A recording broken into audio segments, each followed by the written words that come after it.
End of the டே விஜய் அவர்கள் வந்து bargain பண்றதுக்காக பேசுறவங்கள ஒரிஜினலா பேசுறாங்க நினைச்சிருந்தாங்கன்னா அவருக்கு தானே பாதகம்னு நான் கேட்கிறேன். அந்த டிசிஷன் மேக்கிங் தான் ஒரு கட்சி தலைமைக்கான தகுதி. யார் ஏமாத்துறா, யார் உண்மையாக சொல்கிறா, எது லாபம், எது அவர்களுக்கு லாபம், எது நமக்கு லாபம், எது இருவருக்கும் லாபம், இதெல்லாம் முடிவெடுக்கிறது தான் தலைமைக்கான தகுதி. நான் இப்படின்னு நினச்சிட்டேன், நான் உன்னை நல்லவே நம்பிட்டேன், அந்த விஷயங்கள் அரசியலுக்கு பார்த்தா அரசியலுக்கு சாமர்த்தியம் வேணும், கணிக்கிற திறன் வேணும். அது வந்து மனிதர்களையும் எதிர்காலத்தையும் எல்லாமே கணிக்கிறது. அதெல்லாம் இருந்தால் தான் ரைட் டேலண்ட். அது இல்லை அப்படின்னா வந்து நான் இப்படி நினச்சிட்டேன் அப்படின்னு சொல்லி நினச்சாருன்னா அது வந்து ஒரு தகுதியான தலைமையாக இருக்காது. மதிமுக கட்சி ஆரம்பித்தது ஆட்சி பிடிக்கணும் தான் ஆரம்பிச்சிருப்பாங்க. கமலஹாசன் மக்கள் நீதி மையம் ஆரம்பிச்சாரு, ஆட்சி பிடிக்கும் தான் ஆரம்பிச்சிருப்பாங்க. கம்யூனிஸ்ட் கட்சிகள் வந்து இருக்குது, ஆட்சி பிடிக்கும் தான் நினச்சிருப்பாங்க. சாத்தியப்படலை. அப்போ அவர்களுடைய கணக்குகள் தப்பாகிட்டே இருக்குதுன்னு அர்த்தம். அப்போ கணக்குகள் தப்பாச்சுன்னா பலவீனம், இன்னொருத்தரை நம்பி இருக்கணும். அப்போ திரு விஜய் அவருடைய கணக்கு தப்பாச்சுன்னா பலவீனம். அதுதான் நான் சொல்றேன்.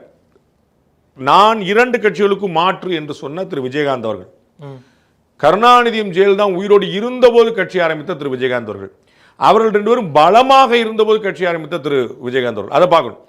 அவர் வந்து 2 தேர்தல் தனித்து போட்டிட்டு 3ஆம் தேர்தலில் கூட்டணி தானே வச்சாரு. அப்போ நடைமுறை உண்மை என்னங்கிற நீங்கள் புரிஞ்சுக்கணும். ப்ராக்டிக்கலாக யோசிக்க பழகிட்டீங்கன்னா ஒரு தலைமைக்கான பண்பு.